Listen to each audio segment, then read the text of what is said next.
What is going on, guys? We are back with Residual Earners Podcast, episode 23, and today we have a very special guest with us that we will get to in a second, a marketing guru that we have worked with for 2 years now. But I'm Jordan. I'm Presley. And today we have Reagan Rugh. Hello. I got it right? Yes. There we go. So we have worked with Reagan for years now. She's done unbelievable work for us, got us a website going, full marketing campaigns, has her own business, and we're super excited to have her on the podcast. She's today. also the prettiest guest we've had. By far the thank you. prettiest By far. guest. By far. Definitely. So thank you for That is awesome. thank you for joining us on the podcast. Thank you for having me. I'm lucky to be next to you guys. You guys are two people that I'm inspired by. So this is my first podcast, and I'm lucky to have.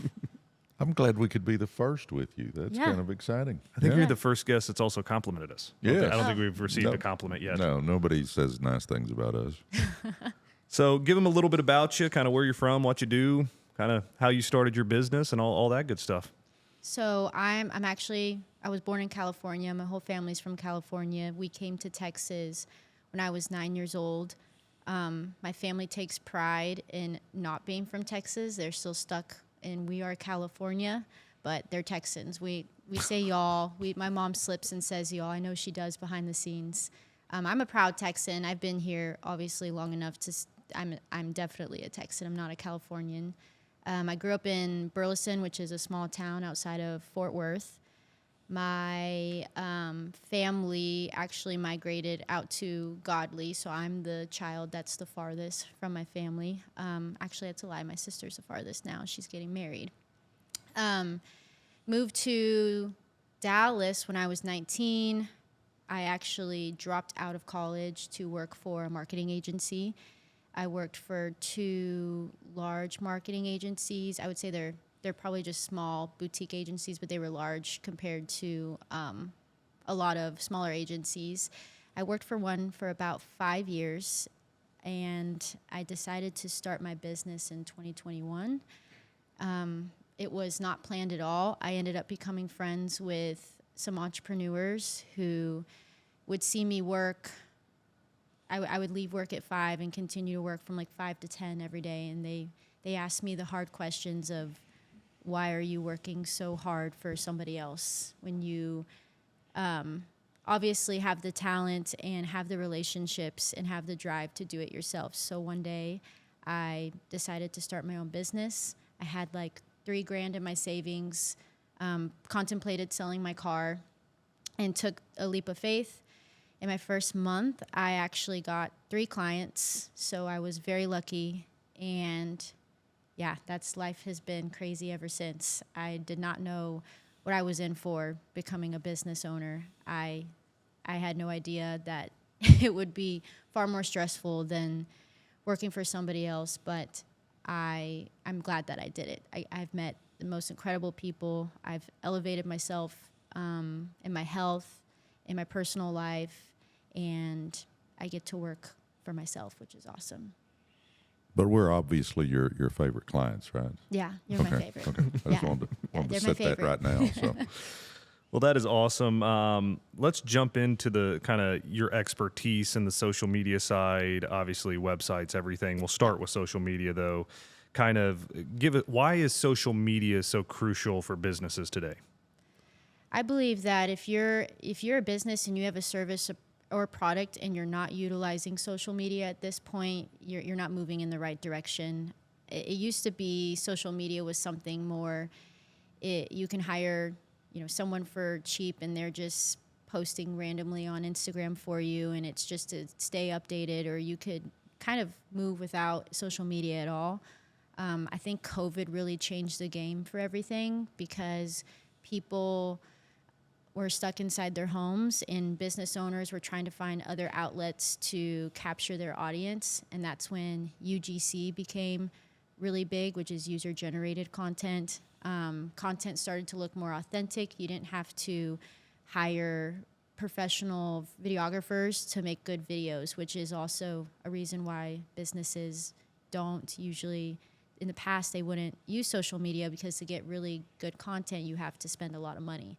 now you can take authentic videos in your car, and people are very used to seeing that type of content. So social media has completely changed, along with all of the social media platforms we have today are turning into search engines.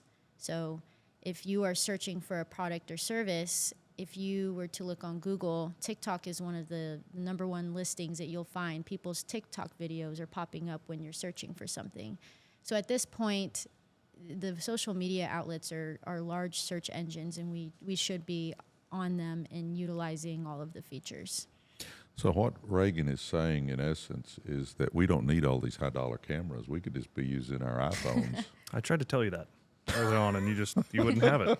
At least you guys you have them, so you look better than everybody else. That's it. But the big question is, Reagan, what do you think about our neon signs here? I mean, do you like these? I'm gonna be honest. I didn't doubt you guys, but I am impressed. More impressed than I imagined. I've been trying to find one of these signs for someone else for a long time. Jordan can hook you up. So, Yeah, I'll shoot that over to you. let me ask one real quick. How do you decide what strategy to use when you get a new client? How do you feel that out and go, okay, I'm going to go this route? I'm actually doing this right now for a client. We've switched strategies a couple of times. For me, I'm not really a huge creative person. I'm more of an analytical person. So I believe that you should start you should do your research, and you should just start a strategy. I think it's less about the perfect strategy and more about consistency at this point. From what I've seen, the people that have started with something, stuck with it for 3 months, and then they've modified it looking at the data are the people that win. A strategy is not as important in the beginning as analyzing, for me personally, from what I've seen. So I think it's just more about getting started, posting 3 times a day and being consistent for as long as possible, and then using the data to change your strategy. All right, now I used to be a basketball coach. And if I'm playing a team and they're kicking my butt with a certain inbounds play, I copy that inbounds play. Yep. I mean, I steal it. And I start using it because it kicked my butt, so I'm going to try to kick some people's butt with it. Do you ever look at competition, and see what they're doing and see what's working? Oh, yeah. There's no reason to reinvent the wheel in this. There's successful people in proven concepts, and you should absolutely be looking at them and doing them. I do that all the time. I think there's nothing new under the sun when it comes to social media. They'll give you what you need to do. It's kind of about who is willing to do it consistently and willing to put in the work. Right. So this is jumping forward a little bit. So social media, there's not a lot of updates coming that really change the algorithms, where SEO, there are, because obviously we've talked a lot about how, hey, Google did this or whatever it is for ranking purposes, and we have to adjust because of the new algorithm, whatever it is. Social media is not so much that way.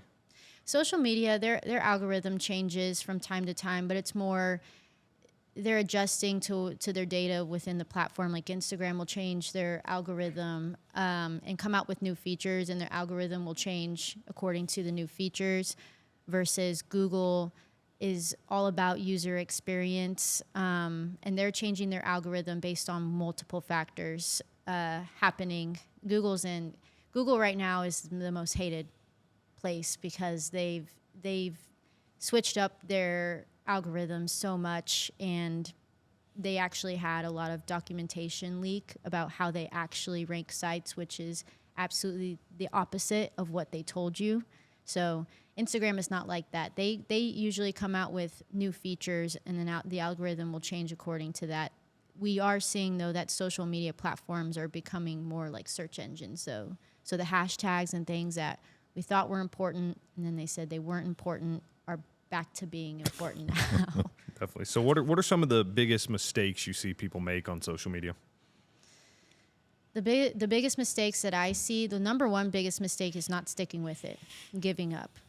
The number two mistake that I see really is, I think we're lacking. I know I said we shouldn't reinvent the wheel, but I do also believe that some people lack a niche.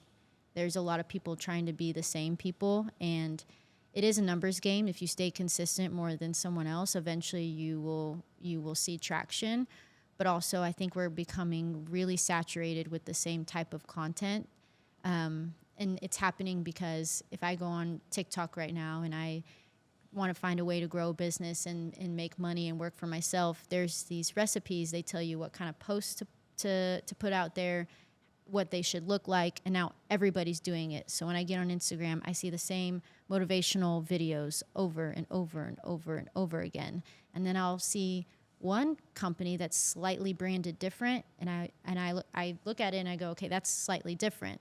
So I do think a mistake people are making is they're buying into these programs of social media, and now everything looks the same. So I like that. That's good stuff. That is good stuff. Awesome. So now let's move over to the website side of things. And what role does a website play in a business's overall strategy and success? your website is your online storefront. So I tell people this: if you have a service or product and people are visiting your website, why would you have something that looks bad? If it's a store, if I sell shoes in a store and somebody walks up to my store and it's dirty and the shoes are unorganized and it's not clean and it's difficult to navigate inside the store, I don't know where to find anything, I'm not going to have a good experience, and that's your website. A website is absolutely essential, especially now. People are buying online more than they are buying anywhere else. Brick and mortar is, a few years ago, I saw this study of commercial realtors were looking to buy warehouses more than they were looking to buy commercial offices, because there was such a high demand of warehouses because of the amount of businesses bringing their business to the web. And that's more of a product, a business that sells product, but even a business that sells a service. You can almost buy into a service online. If I sell life insurance, I'm pretty much bought into that service before I finish looking at the website. That's the entire goal. I should already have it in my mind that I'm buying into that program. People make decisions much quicker now than they ever have before. Everybody wants instant. That's the world that we live in. So your website you should absolutely have a website. You should have a easy to navigate website. You should have a website that functions properly, that's simple, that looks good. If I have a client that's in oil and gas, and they're like, well, nobody cares if my website looks good. Well, they might care if every other website they see looks good and yours doesn't. So that can make you look like you're not going to provide quality versus your competitors. So a website is the one thing that I tell people you absolutely have to have. And you absolutely have to have a website that's optimized for mobile, because 80% of people are looking on their phone versus their laptops. Okay, websites. Do you like websites that have things rotating, lots of movement? Do you just like basic websites? Do you like certain color combinations on websites? I don't have a favorite. I like websites that are easy to navigate, and I'm a type of person that if I need something and I want something, I want to get my info as quickly as possible and get to, if I'm calling somebody, if I'm getting a free quote or I'm buying a product, it has to be simple. The websites with the animations and stuff are fun. I'm building a website for a car dealer right now, and his website, he sells luxury vehicles, so it's going to have really cool animations and videos and things like that. That's really, really exciting. But also I'm personally analytical, so I love the websites that are more professional and easy to navigate and simple. So I think it just depends. But we build websites are crazy. You can put anything on a website. You can have any type of animation. So when we get those types of websites sometimes, and they're difficult in the beginning, but they're fun to do. Now, Jordan's big into, as you can tell, purples and yellows. Do you like that color combo? The purple and yellow? Yeah. I love that color combo. Reagan's choice. Every time we mention the set, he's bragging about his yellow chair. He thinks that's just the slickest thing. I love the colors of residual earners. I know I'm personally tied to them. I wasn't paid to say that. But I think the colors are great because in this type of business, you always see the same colors. You see blue, you see green. Green is wealth, blue is loyalty. The purple and yellow are different. Definitely. So back to the website here. How does a website enhance, affect a company's credibility? I believe it affects their credibility because if you're lacking information, if you're lacking customer service, if you're lacking just quality imagery or a quality user experience, people aren't going to take you serious. Me personally, when I go to websites and they look like they were created in 1999, I don't think you're operating a business that I want to buy from.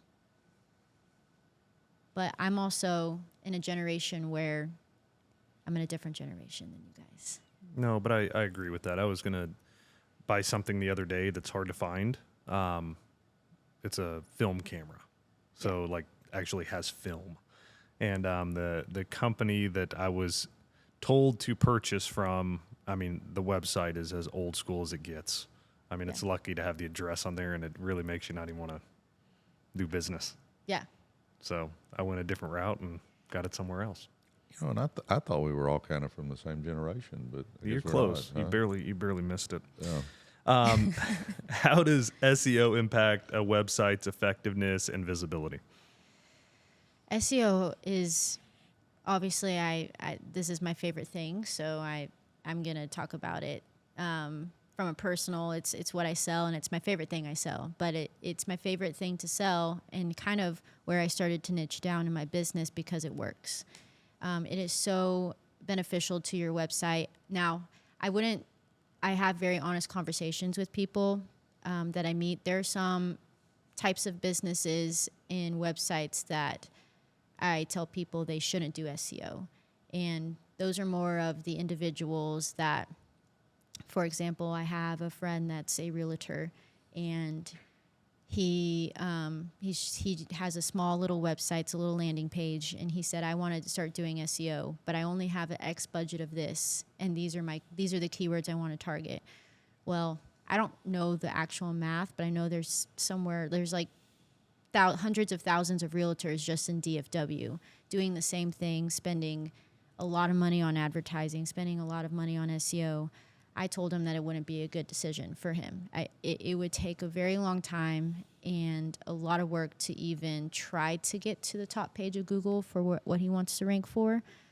So there are some individuals and websites that it's not beneficial. But if you are a business in a market where there are a lot of opportunities, there's not a lot of people doing them. For example, the car business, the buy here, pay here car business is a really good business to do SEO because a lot of those companies, they don't have custom websites where They're old school.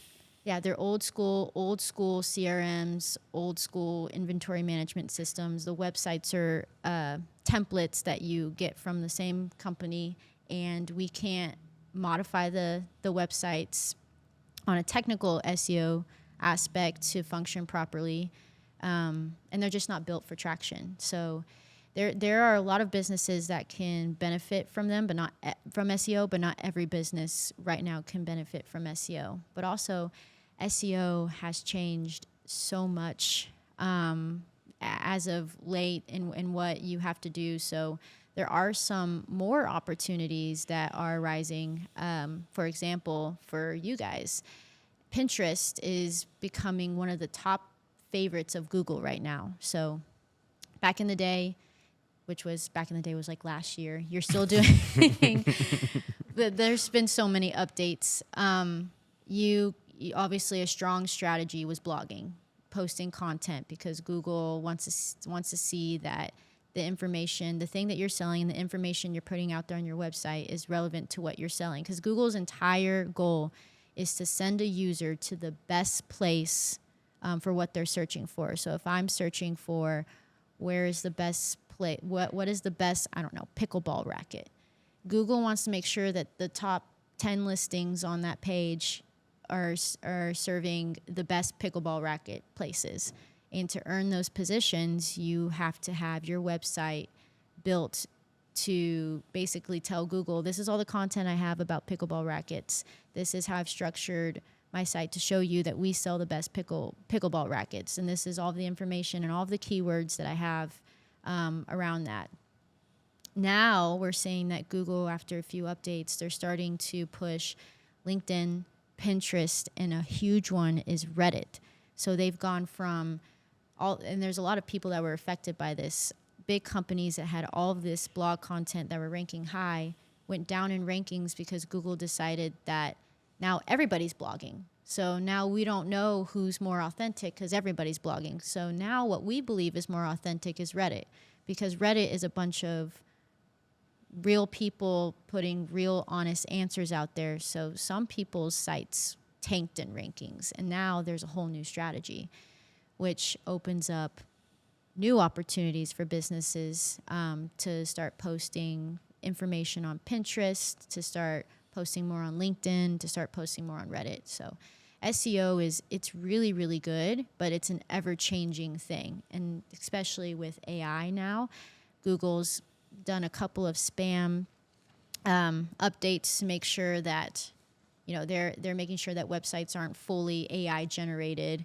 They liked AI and then they hated AI and now they like AI again. So it's really awesome, but you have to stay up to date with what Google's wanting. If someone's just getting going with a website, how do they get moving in the right direction with SEO? Do they need to hire somebody? Can they do research themselves? How would that work? I would recommend someone do research themselves, because SEO, for me personally, the person that's selling it, I have better relationships with clients that understand it to a certain degree, because then they can appreciate what's happening.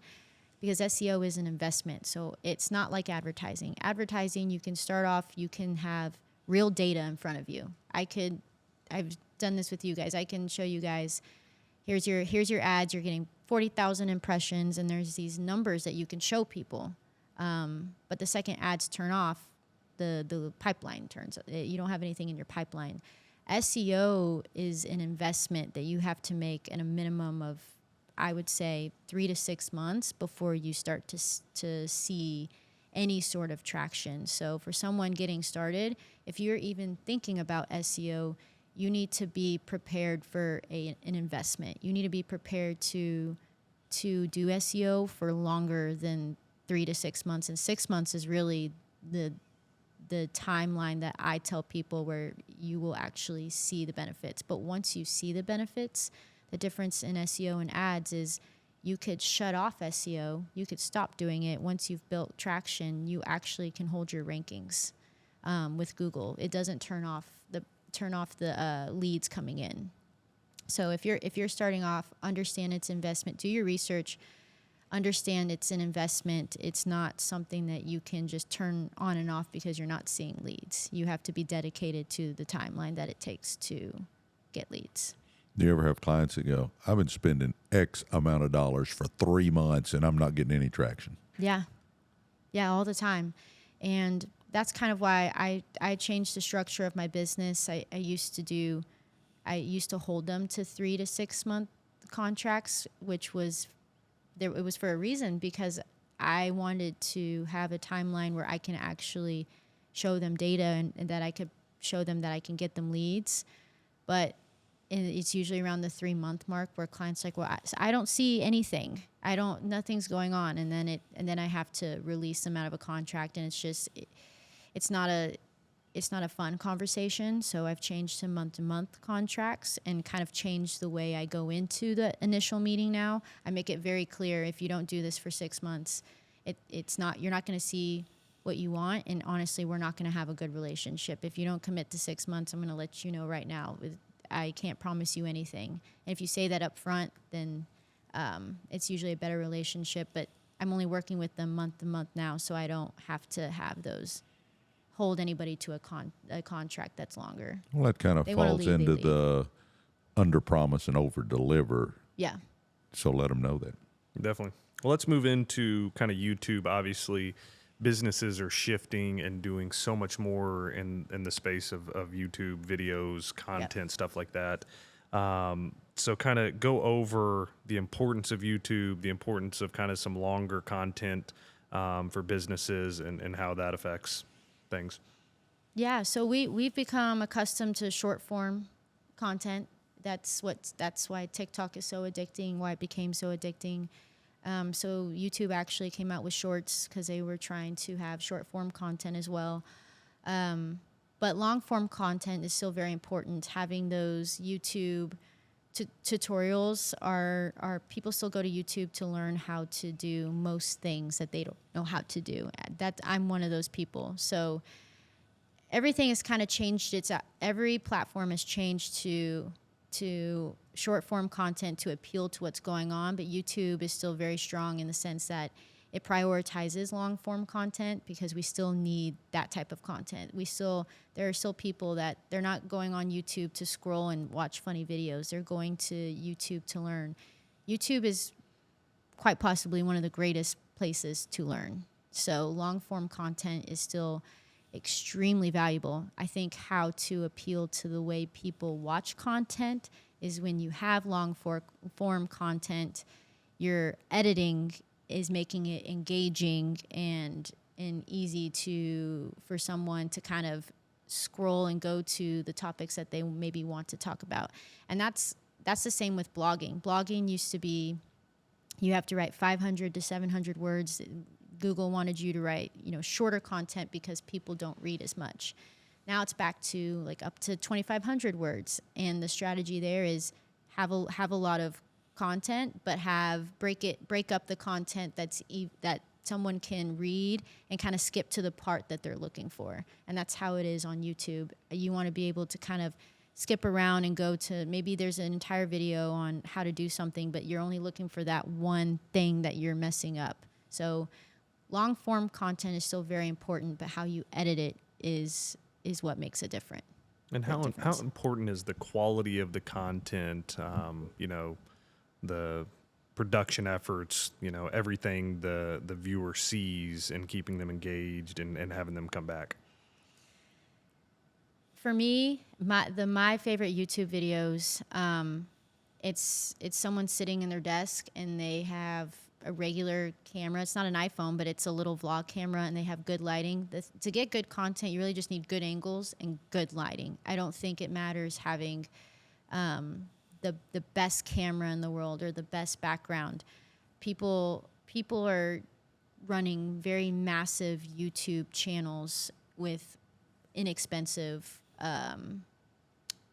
have inexpensive setups. So for me, when I'm watching a YouTube, obviously if it's an Android, I'm not trying to go against Android users. I don't know how people think that's a good camera. I have this argument all the time. It's the worst camera. It always looks blurry. When people have those videos and they don't have good lighting and the setup is bad, obviously I don't trust that video. I don't know if I want to learn from them, but I don't think you have to have the perfect setup to get started. You just need to get started. I've heard that a lot, just getting started. And then do any channels, I know this is putting you on the spot, can you think of any channels that really stand out to you that you always go to and watch, and maybe say some things that draw you to that content? So my YouTube videos I watch are all around. I'm on an e-com hype right now. So I'm looking at the top like drop shippers and people who've started e-com businesses. There is a kid, I call him a kid, he's probably my age, but his name's Jordan. And he started drop shipping. Yeah, he's very successful, the Jordans. He started a drop shipping company, and what stands out to me with his videos and a lot of the people that I see is they use really good thumbnails to get you in. So when I'm I could be searching for the do's and don'ts of drop shipping, and all these videos are going to pop up, and that first thumbnail you see in the words that they're saying is really important. So for the Jordan guy, I would always click on his videos because he would use very enticing titles in his thumbnails, and then once I approached his videos, He was really honest, authentic. Like, this is what I did. This is how I failed. This is how I'm winning. And he had just like a normal setup. He felt relatable to me, like someone that actually started a drop shipping company from nothing, and I related to him. And those are the videos that usually pull me in. People using really good titles in their thumbnails that's causing me to want to click. And then once I am clicking, they seem like they're very relatable to me. If I see a video of Alex Hormozy, I don't feel really relatable to him. Like, no. I love his advice and I love his podcasts, but when I go to his videos, it seems a little bit out of reach and out of touch. But when I go to some of these smaller, successful people, I see their setups. I see that they're in their little office, in their little apartment, and that's, for me, those are my favorite types of videos. And I think the relatable ones are the best for me personally. Okay, so let's kind of tie this all in together now and talk strategy, because obviously, we've kind of gone over, social media, website, YouTube. How do we tie all those together in one effort to make, a brand, and where everything you do ties together for your brand and getting it out there? I think content's the first step. You should make content, and then once you have content, that content can be pushed out into all of the different platforms. So you guys are making videos. You should post videos on YouTube. Your YouTubes should link back to your website that has a blog about what maybe the things you just talked about, or maybe you sell products, so your YouTube channel is linking back to your products. That is an SEO strategy, linking from YouTube to your website to YouTube. It's external linking, and it's a really good strategy. But everything should be connected. So when everything is working towards the same goal, for people to buy into what you're doing, they say that they have to come across your brand 7 times before they buy in. So I may come across one of your videos on TikTok, and I'm like, oh, okay, that was cool. And then the algorithm brings it back later on, and I see another video. I'm like, okay, wait, who are these guys? So now I'm interested. And then maybe you guys are selling something, and I sign up, and you now have my email. Well, then I'm getting an email from you about this new podcast that just launched. Okay, well, I didn't know that they have a podcast every Wednesday at 2 p.m. Now I'm coming back, and now I'm watching another podcast. And then I go on Instagram, and now I'm getting served an ad of, the podcast that you just did. Oh, they have an Instagram. Let me go follow that. That's usually the process of how to really capture a loyal viewer, customer, client. So you want a full strategy, because you want to kind of be nurturing them from all the different places that they're operating. I have an email, I have social media, I have TikTok and Instagram. So if you're utilizing all of the platforms, you're going to have a better chance of getting in front of somebody. But also, every time I'm coming across you guys on different platforms, I'm building a little bit more trust into who you are, because it's just more credibility. So a full strategy is good, but I think it starts off with your content. So your strategy is your content, and then your content can flow into all of the other areas. So since we have you on, we've got great content. Yeah. Yeah. Yeah. There we go. That's what we're shooting for.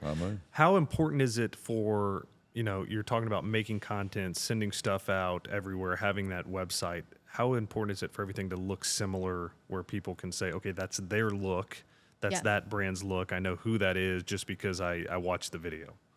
Branding is so important. It is, if you could wear the same shirt with the same background in every video, people are going to recognize you sometimes for just your brand. I think everything should be branded.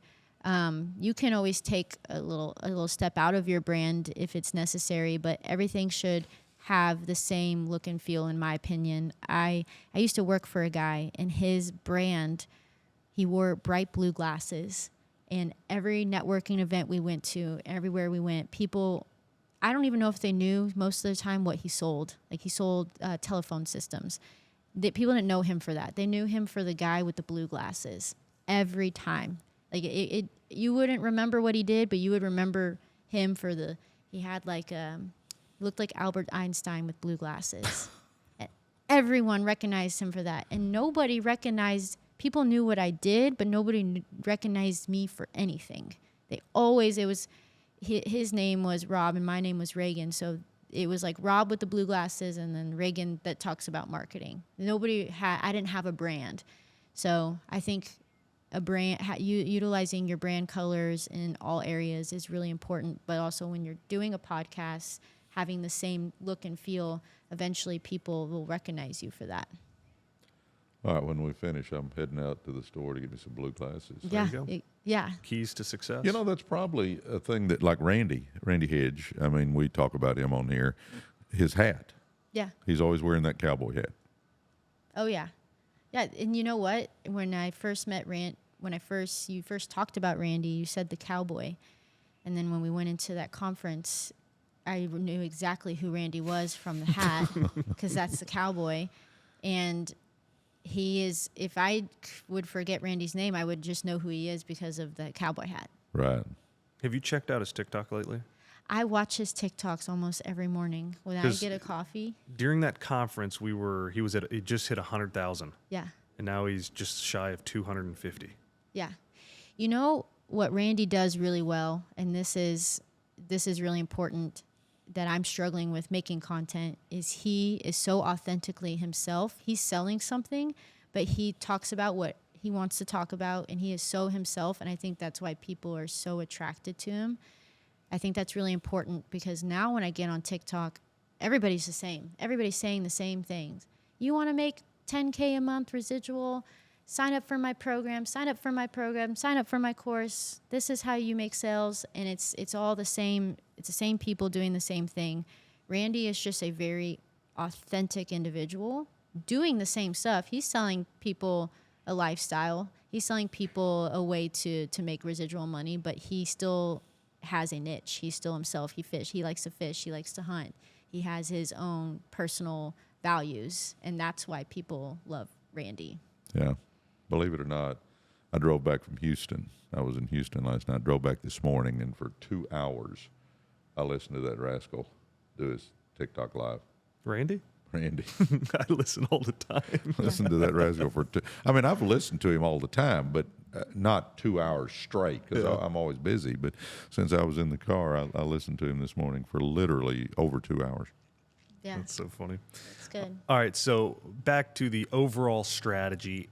How do you rate, or I'm trying to, the word is slipping me, but how do you know you're having success? Measure. I don't know why that was so difficult for me. How do you measure success with an overall strategy? Well, with what I do, success is measured by conversions typically, and how many leads you're converting. When it comes to the SEO and the advertising, that is the number one metric people are looking for. I mean, we'll be honest, everybody that has a business, they're looking to make more money. That's pretty much the end goal. I think you can have an overall purpose of impacting people's lives and all of that, but you have to be profiting, you have to be making money. So the number one metric that I'm always looking for, or I have to strive to achieve, is more conversions. We have to be doing better year over year. And there are percentages that we come up with. I usually work with the company to understand their financial goals and what those percentages are so we can try. But when it comes to kind of other aspects of what I'm doing in my personal life, like content that I'm trying to create, I'm trying not to get too caught up in conversions and get more caught up with the impact that I'm having. With some of the things that I want to do. So I think it really depends. There are some people that start a business and for the first 3 years, they just want to make an impact. They just want to help people and the numbers aren't as important. And then there's some businesses that are actively operating and they have to get their conversions up and they have to be selling more and they have certain metrics that I have to try to increase. So I do think it's situational. More often, I see companies that usually want to have an impact on people usually end up doing better than the ones that just want conversions, though. So I think naturally, I'm a spiritual person, so I think naturally when you do want to help people, for some reason you obviously get more than when you're only the only thing you care about is the metrics. Definitely. No, I think it goes back to kind of like what you're talking about, Randy. If you're authentic, if you have a caring bone in your body, people pick up on that. And I think people like to do business with people that they feel like are caring. Yeah. So we're not done, but this kind of ties into everything. Give people your information and where to find you, because obviously for multiple things for us, you have put complete packages in place, from everything from social media, creating websites, managing the whole back end. You do an unbelievable job, and that's why we trust you with multiple things that we have going. So where can people find you if they're interested in you helping them out in their business? You can find me on my She's sitting right here. What are you talking find about? me at- We have found her. We found her. What's your address again? You can find me LinkedIn, Reagan Rugh. I think I'm the only person with my name. So That's Rugh. Rugh. Yes. And spell Reagan too. Reagan. And you can visit my website, newdirectionseo.com. Perfect. And I highly recommend, if you have any questions, please reach out to Reagan, see if she can help you guys, because she's done unbelievable for us. So just a little bit more here, kind of going over trends, what you're seeing in the market, kind of things that are changing, and advice you have kind of going forward, stuff that you're going to be doing. Yeah, so some of the trends that I'm seeing right now, I would say on social media, Instagram is coming out with new features. All the platforms eventually come out with new features. It's actually really good to utilize every feature that's on there. So if it is Instagram, I would start utilizing, there's a topic sections where you can choose like the categories of topics that your business is in. Utilize all of those features.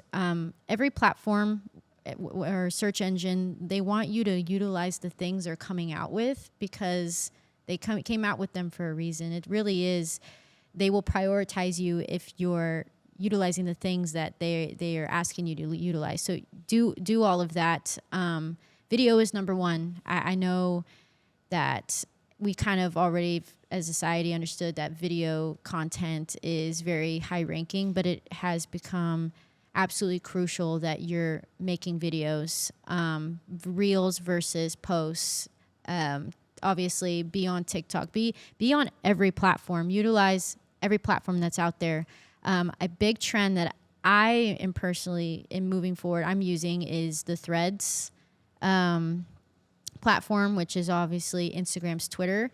I've been posting on there a bit for the past couple of weeks, and I'm starting to grow more than I would on Instagram or Twitter. I get more followers on Threads from posting basic quotes than I would on an Instagram reel or a TikTok. So the Threads is good because you don't have to go extremely viral to get followers. You actually just have to relate to something. I think it's more of I tell people it's like Twitter or X, but more for entrepreneurs, people that are into fitness and health and motivation. So if that's you, or if you have a business, or if you're into those things, absolutely be utilizing Threads. Not a lot of people are doing it, and not a lot of people are doing it well. So that's a trend. And then obviously, if you have a website and you want to grow on Google, there are 100 million things happening with SEO right now. So please give me a call. That's something that you should look into. And then AI is another big topic that I could talk about for hours, but be utilizing AI tools right now. That's really big. AI is being used on Google right now for search. So just putting it out there. If you're not utilizing AI in any aspect, start looking at the tools, start seeing how you can automate your business using those tools. It won't replace humans, but they say humans that leverage it will replace other humans. So if you're not utilizing ChatGPT or any of those, you should be. Definitely. So somebody that's trying to stay ahead of things, because obviously you're always a step ahead of what's happening. Yeah. How can somebody get ahead of the curve and know the trends and know what they need to be doing? So the best place to stay ahead, honestly, especially for my business, is Twitter. Get integrated in communities on Twitter or Threads. So for what I do in SEO, I could look at what are the top 4 strategies for SEO in 2024 on Google right now, and those top 10, 11 posts that are on Google are probably already behind what SEO people are actually talking about on Twitter. You need to get integrated in Reddit groups, Facebook groups, Twitter forums, and stay connected to people that are actively doing what you're trying to do. That is the best place to stay ahead, is the people that are doing it. There's no, for what I do with Google, there's no way to get ahead in the sense of we have no idea what Google decides. That's what those algorithm updates, we have to wait for the algorithm update, wait for it to roll out, and then we all either get hit, some people go up, some people go down, and then that's where all of the SEO start working. And then for free, they'll go on YouTube, or they'll go on Twitter, or they'll go on Threads, and they'll start posting what's happening to their businesses live. Like, hey, this is happening to me, and this is how I'm fixing it. And that's kind of the only and best way you can stay ahead. The same thing for social media. There's social media experts on Twitter and people that are really good at it. They can't predict what's going to happen with the algorithm, but they're working live to try to change and modify what they're doing to benefit themselves. And it's live. So that's the best way to stay ahead if you can. That's awesome. Well, that kind of wraps up my question. Do you have anything else? What can we do with our podcast to make it better? I think for your podcast, well, you guys already look amazing, so you got that one out. The signage is amazing. That's the easy part, Preston. Oh, just look good. I think for you guys, it's hard to appreciate the small wins when there's podcasters out there with hundreds of thousands of followers. But we have had some milestones. You guys have had some milestones that you've hit. So you're really doing everything well. I think your content's engaging. I'm not saying that because I'm biased. It's engaging content. It's just a matter of staying consistent, utilizing all the trends. That's the hardest part on TikTok. There's a trend every day. So it's hard to stay up to date, but it really is just keep going. Eventually, you guys you're going to be taking over so much landscape that people will get involved.